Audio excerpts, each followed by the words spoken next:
Buenas, una vez más estoy aquí para proseguir los estudios de la palabra de Dios. Tema bastante interesante e importante que entendamos para poder estar preparados para su venida, de las cosas que van a acontecer en el tiempo del fin. Yo le llamo a la gran tribulación el fin del tiempo. Hoy le voy a hablar de un tema bonito, bueno para entenderlo. Y es el testimonio de eso, es el espíritu de la profecía. Desafortunadamente, muchos cristianos desprecian el estudio de la profecía bíblica. En otras palabras, no aprecian ni valoran el estudio de la profecía bíblica y lo consideran una completa pérdida de tiempo. Qué triste que tantas personas mantengan un espíritu equivocado acerca de este tema y consideren la profecía bíblica como si fuera un elemento innecesario incluido en las Escrituras. A través de los años, muchas personas me han dicho: comprender la profecía bíblica no es esencial para la salvación. El único asunto que es importante para la salvación es mi relación con Jesús. Esta declaración incompleta condena a quienes defienden simplemente porque las personas no pueden tener una relación significativa con un Dios que no comprenden. Lo que quiero decir es que la profecía revela de manera única los planes, propósitos y caminos de nuestro Padre Celestial. Nuestra relación con Jesús carecerá de una perspectiva significativa si no entendemos sus planes corporativos, su papel como sumo sacerdote del hombre, su dramático rescate en los últimos tiempos y cómo planea extender la buena nueva de salvación a cada persona en la tierra. Decir que amamos a Jesús, pero nos negamos a comprender todo lo que Él ha hecho y lo que hará en el futuro, es una relación superficial que carece de profundidad. Pocas personas consideran que el primer advenimiento y muerte de Jesucristo en el Calvario fue también el cumplimiento de la profecía. Dado que la profecía fluye a través de siglos de tiempo, eleva el pensamiento humano a una perspectiva única y superior, mostrando el interés constante e íntimo de Dios por sus hijos. La profecía revela cómo Dios trata con las entidades corporativas, naciones, imperios, el diablo y sus legiones. Esta comprensión nos da una visión más amplia de las políticas corporativas del Padre y hace que las acciones de nuestro Padre a nivel personal sean más fáciles de entender y apreciar. Creo que la confusión es la razón subyacente por la que tantos cristianos ven la profecía con tanto desprecio. Se necesita disciplina para entender la profecía. Mucho estudio, mucha investigación. Estudiar lo que otros hablan de la profecía. Los estudiantes de la Biblia que se esfuerzan por comprender las profecías estudian las cosas profundas de Dios y esto exige más compromiso que estar 5 o 10 minutos de lectura en la Biblia. Una cosa es leer la Biblia y otra muy distinta es profundizarse en sus páginas en busca de la verdad. Un prerequisito importante para comprender la profecía es la pérdida de materiales de lectura adicionales. En otras palabras, no intente comprender la profecía bíblica leyendo libros. No se base todo en eso. Siéntese con su propia Biblia y estudie la profecía versículo por versículo. No abandone hasta que comprenda cada versículo por sí mismo. Ciertamente puedes leer lo que otros tienen que decir sobre cualquier versículo determinado, pero considera sus puntos de vista como deben ser: opiniones de simples mortales, opiniones de la secta religiosa. Evalúe la historia profética, saque sus propias conclusiones y no se detenga hasta haber colocado los más de 200 elementos de la profecía bíblica en su lugar apropiado. Los primeros cristianos, cuando Pablo comenzó su ministerio, hubo mucha discusión e interés en la profecía. Los primeros cristianos entendieron el cumplimiento de Daniel 9. Sabían que el Mesías apareció al comienzo de la semana 70 y murió a mitad de la semana, tal como Daniel había predicho que sucedería. Los primeros cristianos también entendieron la mayor parte de Daniel 11. De hecho, comprender esta profecía salvó la vida de los primeros cristianos, justo antes de que Jerusalén fuera destruida en el año 70 después de Cristo. Mateo 24, 15 al versículo 20. Daniel 11, capítulo 11, versículo 2 al 35. Unos 30 años después, Hacia el final del ministerio de Pablo, las actitudes acerca de la profecía estaban comenzando a cambiar. La confusión comenzaba a reinar. Sin embargo, Pablo animó a los primeros creyentes al escribir: no apaguéis el fuego del Espíritu, no despreciéis las profecías, prueba todo, aférrate a lo bueno, a la verdad. Primera de Tesalonicenses 5, versículos 19 al 21. Más tarde, Pablo dio básicamente el mismo consejo a los creyentes de Tesalónica cuando escribe: en cuanto a la venida del Señor Jesucristo y a nuestra reunión con Él, os rogamos, hermanos, que no os inquietéis ni os alarméis fácilmente por alguna profecía, informe o carta que supuestamente viene de nosotros, diciendo que el día del Señor ya ha llegado. No dejéis que nadie os engañe de ninguna manera, porque no llegará ese día hasta que se produzca la rebelión y se manifieste el hombre de pecado, el hombre destinado a la destrucción.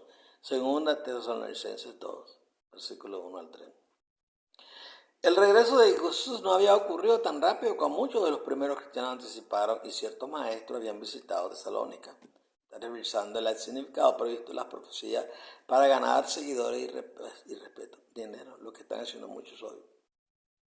Están revisando la escritura, la profecía, plata. Los informes de lo que estaba sucediendo en Tesalónica llegaron a Pablo y él respondió rápidamente. Desafortunadamente, el problema entonces ahora es que demasiadas personas consideran la profecía bíblica como una predicción futura, una bola de cristal, adivinando, cuando en realidad es mucho más. La profecía bíblica es una revelación sobre Jesús, sus propósitos, planes y acciones. He observado que muchas personas solo consideran la profecía bíblica si ha ocurrido algún evento emocionante u horrible que los inquiete, haciéndoles preguntarse acerca de un cumplimiento pendiente inmediato. Algunas personas etiquetan esto como sensacionalismo. Este fenómeno humano demuestra que no se comprende ni aprecia el mayor valor de la profecía bíblica. Dado que muchas personas solo examinarán la profecía bíblica cuando se crea que su cumplimiento inmediato es inminente, por favor considere esta próxima profecía, porque creo que tendrá lugar pronto. La Biblia predice un derramamiento universal del Espíritu Santo sobre todos los que viven en la tierra durante la gran tribulación. Este derramamiento conmoverá todos los corazones humanos, tanto buenos como malos, con enorme intensidad, y desafiará a todas las naciones de lo que se cree que es verdad. Para darle a este evento una credibilidad incomparable se llevarán a cabo grandes manifestaciones físicas.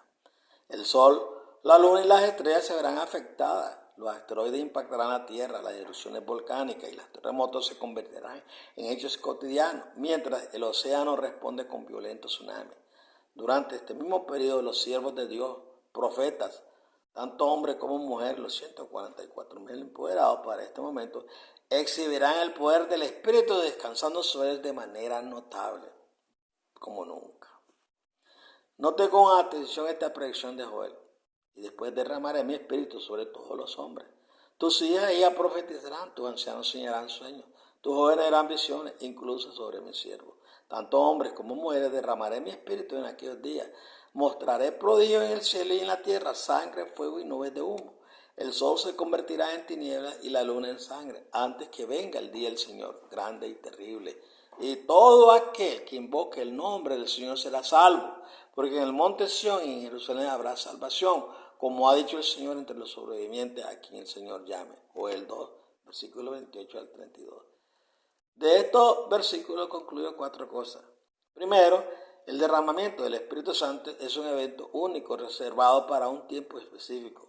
A veces el derramamiento del fin de los tiempos se le llama lluvia tardía, Santiago 5, versículo 7. En segundo lugar, todos en la tierra, todas las personas experimentarán este movimiento. En tercer lugar, los siervos de Dios, tanto hombre como mujer, los 144,000 profetas del Señor, hablarán con autoridad y poder. Por último, durante este periodo los corazones de las personas se acelerarán debido a la ansiedad y el miedo. La destrucción, sangre, fuego, nubes de humo estará en todas partes. E incluso el sol y la luna no escaparán. Al considerar la profecía de Joel podrían hacerse varias preguntas. ¿Cuál es el propósito de Dios para esta manifestación del poder del Espíritu Santo en los últimos días sobre toda la raza humana? ¿Por qué grandes manifestaciones físicas acompañan este evento? ¿Qué tan pronto sucederá esto? ¿Cuánto tiempo va a durar? ¿Sucederá esto durante mi vida? Hubieron anticipaciones tempranas. Cuando Jesús ascendió al cielo, los discípulos pensaron que regresaría dentro de unos meses, o lo somos de unos años. Estos hechos se revelan en sus escritos. Pablo escribe: lo que quiero decir, hermano, es que el tiempo es corto. De ahora en adelante, los que tengan esposas vivan como si no las tuviese. Los que lloran como si no lo hicieran. Los que son felices como si no lo fueran. Los que compran algo como si no les correspondiera conservarlo. Los que usan las cosas del mundo como si no estuvieran absortos en ellas. Porque este mundo en su forma actual está desapareciendo. 1 Corintios 7, versículos 29 al 31. Más tarde Pablo escribe: Dios, habiendo hablado muchas veces y de muchas maneras en otros tiempos a los padres por los profetas, en estos posteriores días nos ha hablado por su Hijo, a quien constituyó heredero de todo, por quien también hizo los mundos. Porque entonces Jesús debió haber padecido muchas veces desde la fundación del mundo, pero ahora, en el fin del mundo, apareció una vez para quitar el pecado mediante el sacrificio de sí mismo. Hebreos 1:1, versículo 2, capítulo 9, versículo 26. Santiago escribió: tened también vosotros paciencia y está firme, porque la venida del Señor está cerca. Santiago 5:8. Pedro escribió: el fin de todas las cosas está cerca. Por tanto, sed lúcidos y sobrios para que podáis orar. 1 Pedro 4:7. Juan escribió: queridos hijos, esta es la última hora, y como habéis oído que el anticristo viene, así también ahora han venido muchos anticristos. Así sabemos que es la última hora. 1 Juan capítulo 2, versículo 18. Estos pocos versículos indican la intensa anticipación y esperanza que llenaron los corazones de los discípulos. Uno de mis textos favoritos sobre este tema fue escrito por Pablo. En un esfuerzo por animar a algunos creyentes durante la pérdida temporal de un ser querido, escribe: porque el Señor mismo descenderá del cielo con voz de mando, con voz de arcángel y con trompeta de Dios, y los muertos en Cristo resucitarán primero. Después de eso, nosotros los que aún estamos vivos y que hayamos quedado, seremos arrebatados juntamente con ellos en las nubes para encontrarnos con el Señor en el aire. Y así estaremos con el Señor para siempre. Por eso, animémonos unos a otros con estas palabras. 1 Tesalonicenses 4, versículos 16 al 18. ¿Notaste el uso que hace Pablo de la tercera persona, del plural, nosotros los que todavía vivimos? Pablo pensó al menos por un tiempo que debería regresar al Señor. No te pierdas el punto. Los discípulos pensaron que estaban viviendo en el fin del mundo. De hecho, el tiempo para comprender muchas de las profecías contenidas en Daniel y Apocalipsis no llegaría hasta 2000 años después. Recuerda, el libro de Daniel fue sellado hasta el tiempo del fin y el Apocalipsis aún no se había escrito. Pero habla, si un lector moderno puede entender la mentalidad del discípulo, el uso que hace Pedro de Joel 2 en el día de Pentecostés se vuelve más claro, tiene mucho más sentido, especialmente después de haber examinado los comentarios de varios escritores del Nuevo Testamento. Ya sabemos por los textos anteriores que los discípulos, incluido Pedro, pensaban que vivían en los últimos días. Entonces, cuando tuvo lugar la manifestación del Espíritu Santo en Pentecostés, Pedro estaba seguro de que Joel 2 se estaba cumpliendo ante sus ojos y habló en consecuencia. Note el relato bíblico. Cuando llegó el día de Pentecostés, estaban todos los judíos juntos en un solo lugar. De repente un ruido como el de un viento violento vino del cielo y llenó toda la casa donde estaban sentados. Vieron lo que parecían lenguas de fuego que se separaban y se posaban sobre cada uno de ellos. Los discípulos, todos ellos fueron llenos del Espíritu Santo y comenzaron a hablar en otras lenguas según el Espíritu les permitía. Ahora bien, en Jerusalén residían judíos temerosos de Dios procedentes de todas las naciones bajo el cielo. Al oír este sonido, la multitud se juntó desconcertada, porque cada uno los oía hablar en su propia lengua. Completamente asombrados preguntaron: ¿no son galileos todos estos hombres que hablan? Entonces, ¿cómo es posible que cada uno de nosotros lo escuche en su propia lengua materna? Hechos 2, versículo 1 al 8. Esto es lo que creo que sucedió esa mañana. Judíos temerosos de todas las naciones se habían reunido en Jerusalén porque Pentecostés era una de las 3 fiestas requeridas que todos los varones debían observar en Jerusalén. Éxodo 23, versículo 17. Alrededor de las 9 de la mañana, un domingo por la mañana en el mayo del año 30 después de Cristo, el día 50 de Pentecostés, siempre ocurre el domingo, Levítico 23, 16, ocurrió algo muy inusual. Creo que los discípulos asistieron a la ceremonia de Pentecostés esa mañana, y mientras los sacerdotes dirigían la ceremonia, la gran asamblea sintió la presencia de un viento refrescante. Pero mientras el grupo observaba el servicio, un sonido que parecía viento aumentó en intensidad hasta convertirse en una distracción. De repente, sin previo aviso, el sonido del viento se convirtió como un torbellino ensordecedor. El servicio se detuvo, los sacerdotes no se podían escuchar. Me imagino que algo así como una luz brillante apareció sobre la multitud, probablemente de unas 200 a 300,000 personas. Quizá la luz se separó en rayos que brillaban directamente sobre las cabezas de los 12 discípulos y que formaban llamas de fuego parpadeando sobre sus cabezas. De esta vasta asamblea de hombres, Dios estaba destacando a 12 hombres galileos mediante el poder del Espíritu Santo. Los sacerdotes y sus rituales quedaron eclipsados por esta gran demostración de poder, al reconocer que esta manifestación era el cumplimiento del poder que Jesús había predicho apenas 10 días antes, Hechos 1:8. Los discípulos se volvieron hacia sus hermanos judíos y con valentía comenzaron a hablarles en diversos idiomas nativos. Qué sorpresa para todos aquellos que pudieran escuchar a 12 hombres galileos comunes y corrientes conversando en los idiomas del mundo. La Biblia dice, completamente asombrados preguntaron a los sacerdotes, ¿no son galileos sin educación todos estos hombres que hablan? Entonces, ¿cómo es posible que cada uno de nosotros le escuche su propia lengua materna? Hechos 1, versículos 7 y 8. Note que Pedro se puso de pie y se dirigió a la multitud reunida allí. Entonces Pedro se puso de pie con los 11. Alzó la voz y se dirigió a la multitud.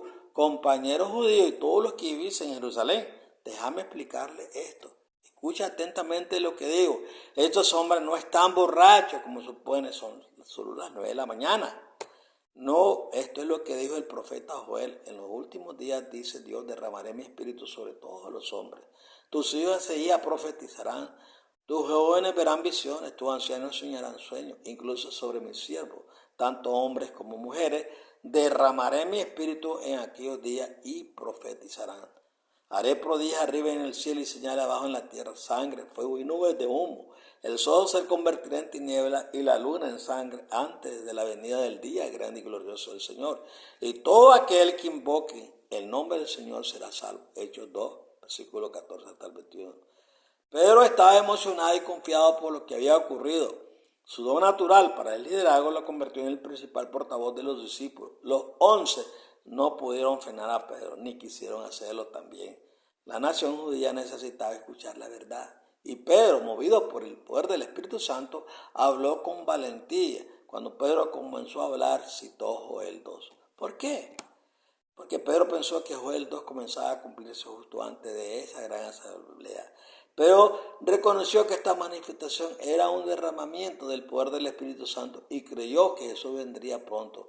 Pedro y los demás discípulos creían que el fin del mundo era inminente. Pero relacionó correctamente Joel 2 con el evento correcto justo antes de la venida de Jesús, pero el momento fue incorrecto.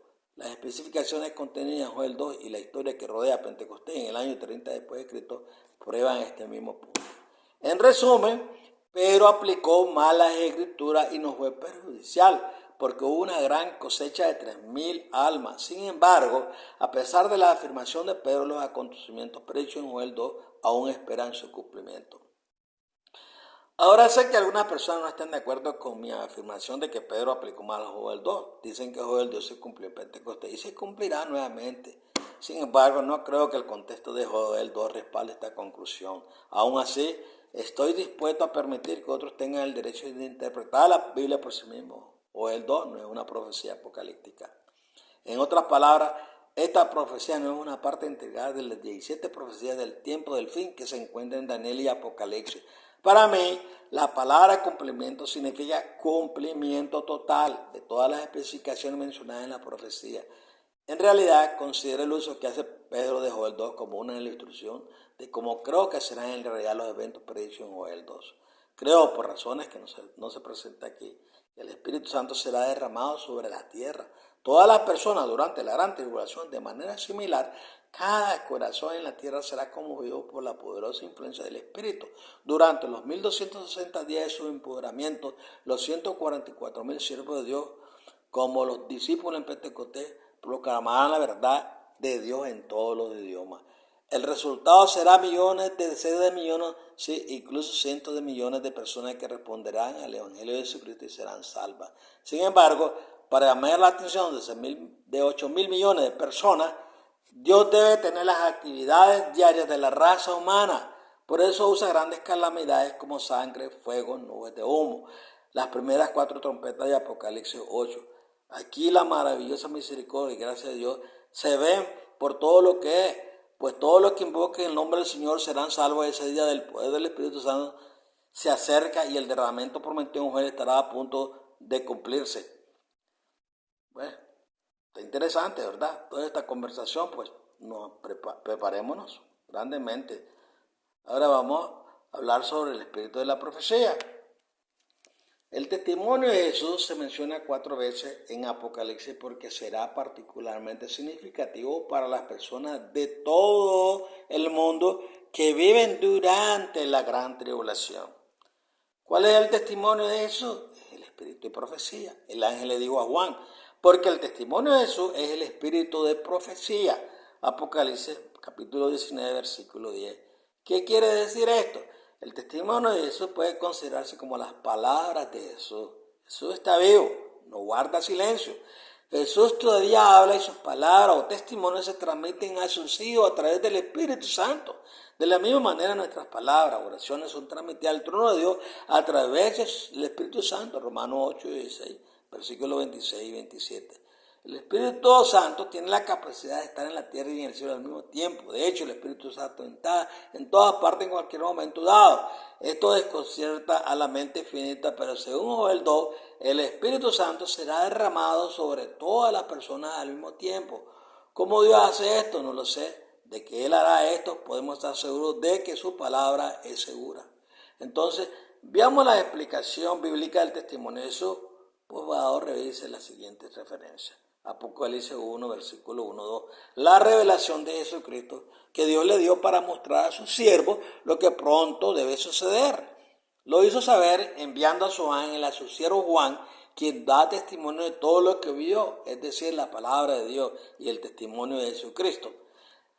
2. Apocalipsis capítulo 1, versículo 9. Yo, Juan, tu hermano y compañero en el sufrimiento, el reino y la paciencia que somos en Jesús, estaba en la isla de Patmos a causa de la palabra de Dios y del testimonio de Jesús.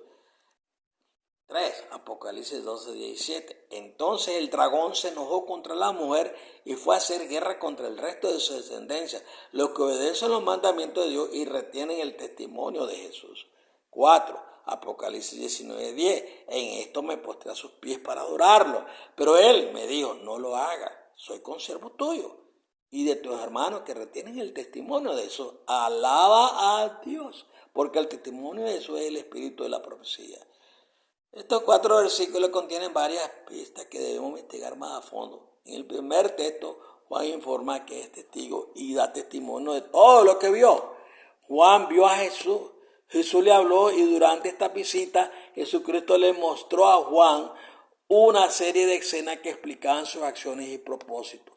La referencia de Juan a la frase del testimonio de Jesús se usa para describir lo que Jesús le dijo a Juan durante esta maravillosa visión, ahora llamada el libro de Apocalipsis.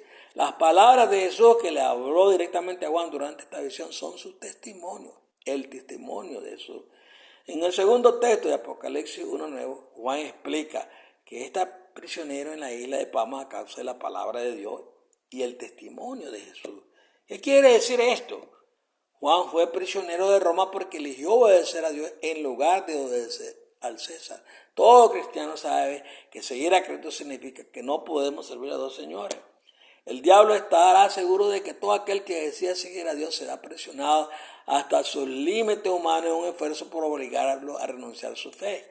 En pocas palabras, Juan fue prisionero de Roma porque obedeció a Dios antes que al hombre. Juan obedeció la voz de su maestro, el testimonio de Jesús. Juan 10, 16. Debido a que el reino de Dios no puede coexistir con los reinos de los hombres, las personas que eligen seguir a Dios a menudo están sujetas a conflicto y sufrimiento. Según de Timoteo 3:12. Aún más, el desprecio y el ridículo esperan a aquellas personas que estudian las profecías acerca del regreso de Jesús y el establecimiento de su reino. Segunda de Pedro 3:3. No tengo ninguna duda de que Jesús habló a Juan a través del ministerio del Espíritu Santo muchas veces después de su ascensión. Durante casi 65 años Juan recibió las palabras, el testimonio de Jesús en visiones de manera muy similar a como lo hizo el apóstol Pablo en 2 Corintios capítulo 12. Estas comunicaciones divinas entre Jesús y Juan se llevaron a cabo a través del Espíritu Santo. Así el testimonio de Jesús solo se recibe a través del Espíritu de profecía.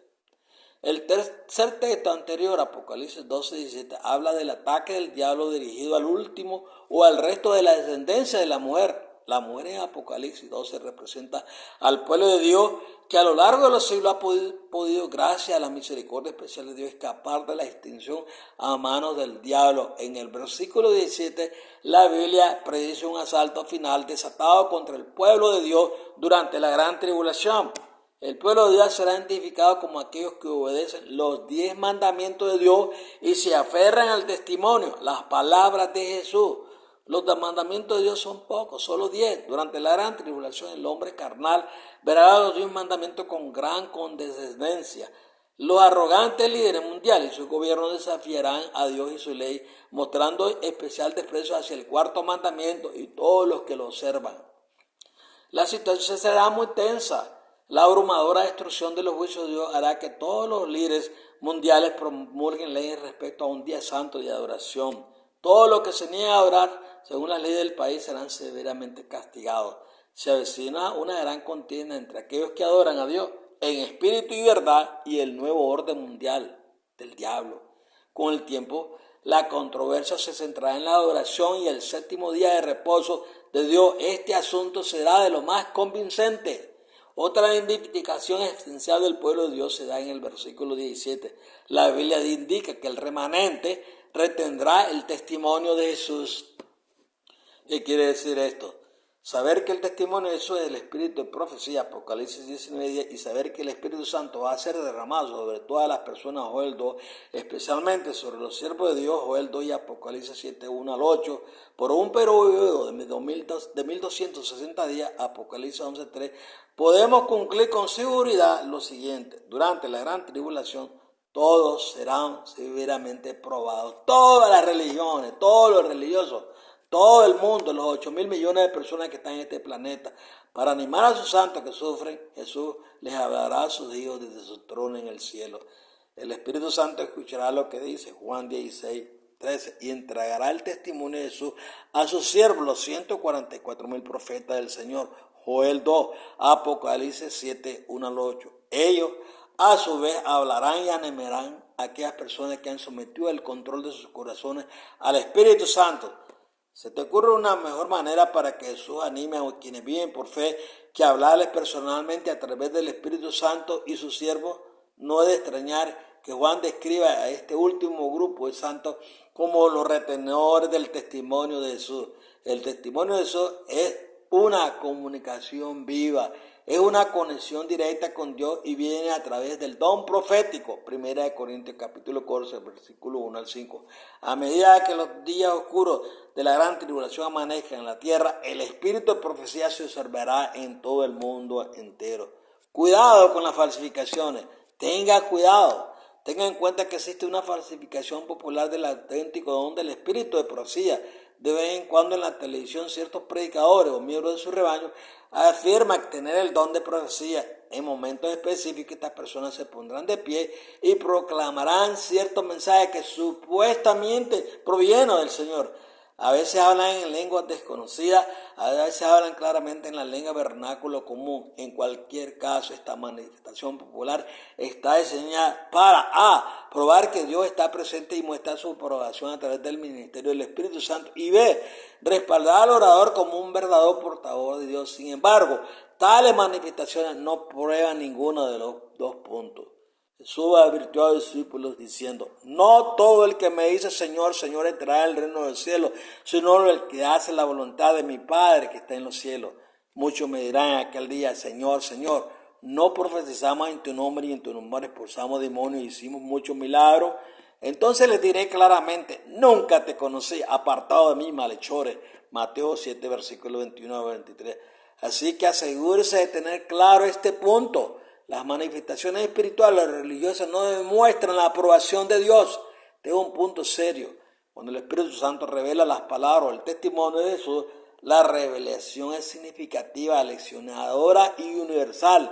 El Espíritu Santo no habla por sí solo ni ajusta sus palabras a una situación determinada. Además, cuando Jesús habla, la mayoría de sus declaraciones son para el beneficio colectivo de todos sus hijos.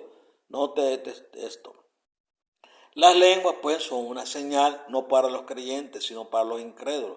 La profecía, sin embargo, es para creyentes, no para incrédulos. Así que si toda la iglesia se reúne y todos hablan en lengua y entran algunos que no entienden, algunos incrédulos, no dirán que estáis locos, pero si entra un incrédulo o un insensible, mientras todos profetizan, será convencido por todo de que es pecador y será juzgado por todo, y los secretos de su corazón quedarán al descubierto. Entonces él se postrará y adorará a Dios, exclamando, Dios está realmente entre vosotros. Primera de Corintios capítulo 14, versículo 22 al 25. La Biblia dice que el remanente se identifica como aquellos que guardan los mandamientos de Dios y se aferran al testimonio de Jesús. El remanente no ha sido revelado, la gran tribulación no ha comenzado y el derramamiento del Espíritu Santo, como lo por Joel 2, aún no ha tenido tu lugar. Pero cuando llegue ese momento, el pueblo remanente de Dios estará escuchando a los 144,000 siervos profetas de Dios mientras proclaman las palabras, el testimonio de Jesús mientras habla desde su trono. Muchos aprenderán por primera vez la importancia de obedecer el cuarto mandamiento, que es parte fundamental de la adoración a Dios, y se apresurarán a obedecerlo. Será un día emocionante, piénselo, escuchando las palabras de Jesús mientras son transmitidas desde el trono del cielo, y cada creyente en el planeta tiene que escucharla y se aferrará a ella. Un último punto, Jesús dijo, yo soy el buen pastor, conozco a mis ovejas y mis ovejas me conocen así, como el Padre me conoce, yo conozco al Padre y doy mi vida por las ovejas. Tengo otras ovejas que no son de este redil, debo traerlos también, ellos también escucharán mi voz y habrá un solo rebaño y un solo pastor. Juan 10, versículo 14 al 16. El Apocalipsis revela que como resultado del derramamiento del Espíritu Santo sobre todas las personas durante la gran tribulación, habrá una gran cosecha de almas de cada nación, parentesco, lengua y lenguaje. Muchos que ahora parecen muertos en cuanto a los asuntos espirituales, volverán a la vida cuando escuchen el testimonio de Jesús, el conocimiento de la verdad salvadora. Millones, sí, incluso una multitud innumerable se salvará. Ahora que hay un pensamiento final que quiero que reflexionen. El testimonio de Jesús debe ser transmitido por el Espíritu Santo a todos los hijos ansiosos de Dios alrededor del mundo durante la gran tribulación, porque no hay otra manera en que todos los hijos religiosamente diversos de Dios en la tierra alguna vez podrían reunirse en un solo rebaño. Bueno, espero que este pequeño estudio le haga pensar. Porque es muy importante entender ese ministerio maravilloso de nuestro Señor y Salvador Jesús y cómo a través de su Espíritu Él va a manifestar su gloria y poder y atraer millones y millones de almas. No se aflija por sus hermanos, por su familia, ore nada más por ellos, y que el Señor le va a dar una oportunidad a ellos para que puedan decidir al Señor o seguir a Satanás, porque en el tiempo del fin suele haber dos clases de personas en el fin del tiempo, pues, en la gran tribulación. Aquellos que obedecen los mandamientos de Dios y aquellos que son rebeldes contra eso. Bueno, hasta otro vista, otros estudios. Espero que las bendiciones sigan derramándose en su vida y en su hogar. Y ore para que haga avivamiento en su mente y en su corazón y en su familia. Traiga la junta, siéntelas en la mesa y hablen de cosas maravillosas de la palabra de Dios. Pidan al Señor que les envíe su espíritu para que ustedes puedan entender todas estas cosas mejor. Bueno, gracias por esta oportunidad que me da.